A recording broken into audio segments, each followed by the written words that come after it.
ಕುಮಾರಸ್ವಾಮಿ ಅವರೇನು ಸಾಚ ಅಲ್ಲ. ಅವರಿದ್ದಾಗ ಮಾಡಬಾರ್ದಾ? ಅವರಿದ್ದಾಗ ನಡೀತಾ ಇರಲಿಲ್ವಾ?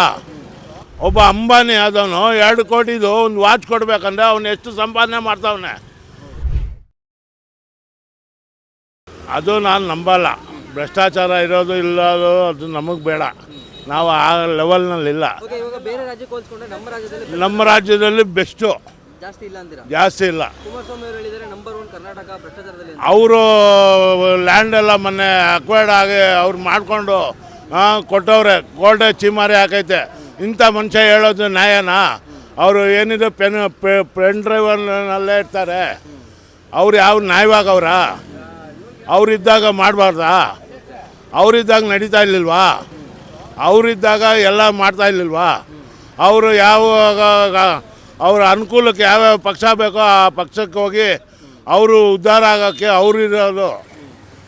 ಕುಮಾರಸ್ವಾಮಿ ಅವರೇನು ಸಾಚ ಅಲ್ಲ.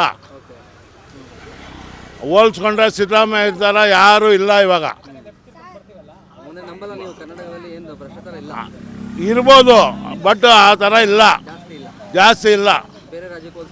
ನಮ್ಮ ರಾಜ್ಯ ಜಾಸ್ತಿ ಇಲ್ಲ. ನಮ್ಮ ರಾಜ್ಯದಲ್ಲಿ ಇವಾಗ ಏನು ಅಂದರೆ ಎಲ್ಲ ಗುಜರಾತ್ಮಯ ಆಗೋಗ್ಬಿಟ್ಟೈತೆ. ಪ್ರತಿಯೊಂದು ಗುಜರಾತ್ಮಯ. ಪಬ್ಲಿಕ್ ಸೆಕ್ಟರೆಲ್ಲ ಮಾರ್ಬಿಟ್ಟವ್ರೆ ಸೆಂಟ್ರಲ್ ಗೌರ್ಮೆಂಟು. ರೈಲ್ವೆ ಇಲ್ಲ, ಏರ್ಪೋರ್ಟ್ ಇಲ್ಲ. ಇದು ನಮ್ಮ ಇಂದಿರಾ ಗಾಂಧಿ 40-50 ಬೋರ್ಡ್ಗಳು ಮಾಡಿದ್ರು, ಎಲ್ಲ ಮಾರ್ಕೊಂಬಿಟ್ಟವ್ರೆ. ಇವಾಗ GST, ಎಲ್ಲರ ಮೇಲೆ GST, ಪೆನ್ಸಿಲ್ ಮೇಲೆ GST, ರಬ್ಬರ್ ಮೇಲೆ GST, ಕಸದ ಮೇಲೆ GST, ಇನ್ಮೇಲೆ ಎಣ ಹೊತ್ಕೊಂಡೋದ್ರು GST. ಅದು 18% ಅಂದರೆ ಒಂದು ಪಬ್ಲಿಕ್ ₹1 60 ಪೈಸೆ ಟ್ಯಾಕ್ಸ್ ಕಟ್ತಾವನೆ ಡೈಲಿ. ಅವನೇನು ಮದುವೆ ಆಗೋದು? ಇವಾಗ ಒಂದು ತಾಳಿಗೆ ಮೊದಲು ಮನಮೋಹನ್ ಸಿಂಗ್ ಇದ್ದಾಗ ಬರೀ 6,000 8,000 ಇತ್ತು ಒಂದು ತಾಳಿಗೆ. ಇವಾಗ 70,000 80,000. ಏನು ಬಡವ ಮದುವೆ ಮಾಡೋದು? ಎಲ್ಲಿದೆ? ಎಲ್ಲೈತೆ ಅಚ್ಚ ದಿನ? ಒಬ್ಬ ಬಡವ ಬದುಕೋಕ್ಕಾಗ್ತಾಯಿಲ್ಲ. ಒಂದು ಚಿಕ್ಕ ಅಂಗಡಿಯವ್ರು ಬದುಕೋಕ್ಕಾಗ್ತಾಯಿಲ್ಲ. ಈ ಫೋನ್ಪೇ ಬಂದು ಇನ್ನೂ ಹಾಳಾಗೋಗೈತೆ. ಅದರಲ್ಲೂ ಕಟ್ ಮಾಡ್ತಾವ್ರೆ. ಬ್ಯಾಂಕಲ್ಲಿ ನಮ್ಮ ದುಡ್ಡಿಗೆ ನಮಗೇನೆ ಬಡ್ಡಿ ಹಾಕ್ತಾವ್ರೆ. ಸೆಂಟ್ರಲ್ ಗೌರ್ಮೆಂಟ್ ಅವಳು ನಿರ್ಮಲಾ ಸೀತಾರಾಮನ್ ಮೇಡಮ್ಮು ಬಡವ್ರಿಗೋಸ್ಕರ ಎಲ್ಲ ಮಾಡಬೇಕು. ಎಲ್ಲಿ ಮಾಡ್ತಾರೆ? ಅವರು ಇನ್ನೂ ಮಾಡ್ತಾನೆ ಇಲ್ಲ.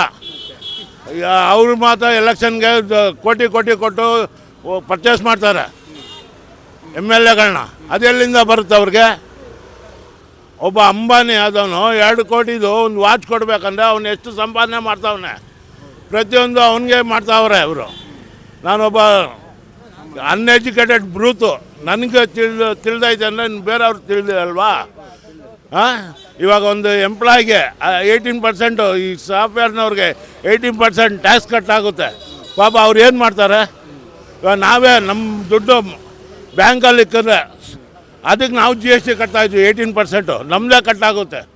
SBIನಲ್ಲಿ ನಮ್ಮದೇ ದುಡ್ಡು ಕಟ್ಟಾಗ್ತೈತೆ.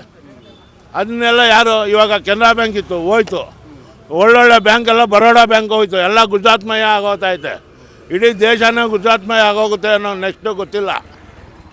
ಇದನ್ನು ತಾವುಗಳು ದಯವಿಟ್ಟು ಮೀಡಿಯಾದಲ್ಲಿ ಇದನ್ನ ಎಕ್ಸ್ಪೋಸ್ ಮಾಡಿ ಈ GSTನ ಕಮ್ಮಿ ಮಾಡಿಸಿ. ಇದ್ದರೆ ಒಳ್ಳೆಯದೇ, ಅದನ್ನಿಲ್ಲ. ಈ ತಿನ್ನೋದ ಮೇಲೆ, ಕಾಫಿ ಮೇಲೆ, ಬೇಯಿಸಿದ ಅನ್ನದ ಮೇಲೆ ಬೇಡ. ಮಾಡ್ಕೊಳ್ಳಿ. ಯಾವುದೋ ಸಾಮಾನು 4% 5% ಮಾಡಲಿ. ದೇಶ ಇನ್ನೂ ಉದ್ಧಾರ ಆಗಬೇಕು. ಇವ್ರು ಬರೀ ದೇಶ ಕಾಯಕ್ಕೆ ಅಂದರೆ ಏನು ದೇಶ ಕಾಯ್ತಾವ್ರೆ? ಇವಾಗ ಮೊನ್ನೆನೂ 50 ಪೈಸೆ 50 ರೂಪಾಯಿ ಗ್ಯಾಸ್ ಜಾಸ್ತಿ ಆಯಿತು. ಯಾರು ಉದ್ಧಾರ ಆಗ್ತಾಯಿದ್ವಿ? ನಾವು ಉದ್ಧಾರ ಆಗ್ತಾಯಿದ್ವಾ ಬಡವರು? ಮೊದಲು 300 ರೂಪಾಯಿ ಇತ್ತು ಗ್ಯಾಸು, ಇವಾಗ 900 ರೂಪಾಯಿ ಆಗೈತೆ. ಎಲ್ಲಿಂದ ತರೋಣ? ಇವರನ್ನು ಸಂಪಾದನೆ ಮಾಡಿ ಬಡವ್ರಿಗೆ ಹಂಚ್ತಾವ್ರೆ. 2 ರೂಪಾಯಿ ಇದು ಬಸ್ ಫ್ರೀನೋ ಏನೇ ಆಗಲಿ, ಇವಾಗ ಗಾರ್ಮೆಂಟ್ಸ್ನವರೆಲ್ಲ ಉದ್ಧಾರ ಆಗ್ತಾವ್ರೆ. ಬಡವರು ಒಂದು ಸ್ವಲ್ಪ ಜೀವನ ಮಾಡ್ತಾವ್ರೆ. ಆ ಅಕ್ಕಿನೂ ಸೂಪರ್ ಫೈನ್ ಅಕ್ಕಿ ಕೊಡ್ತಾವ್ರೆ. ಮೊದಲು BJP ಇದ್ದಾಗ ಅದೂ ಇಲ್ಲ, ಬರೀ 5 kg ಇತ್ತು. ಆ 5 kgನ ಹುಳಗಳು. ಆವಾಗ ಮೈನು ಪಬ್ಲಿಕ್ ಸೆಕ್ಟರ್ ಎಲ್ಲ ಮಾರ್ಬಿಡ್ತಾನೆ ಬೇಕಾದ್ರೆ ಸೆಂಟ್ರಲ್ ಗೌರ್ಮೆಂಟು. ಇವಾಗ ರೈಲ್ವೆನಲ್ಲಿ ಎಷ್ಟು ಆದಾಯ ಇತ್ತು ಗೊತ್ತಾ? ಅದನ್ನ ಯಾಕೆ ಅದಾನಿ ಕೊಡಬೇಕು?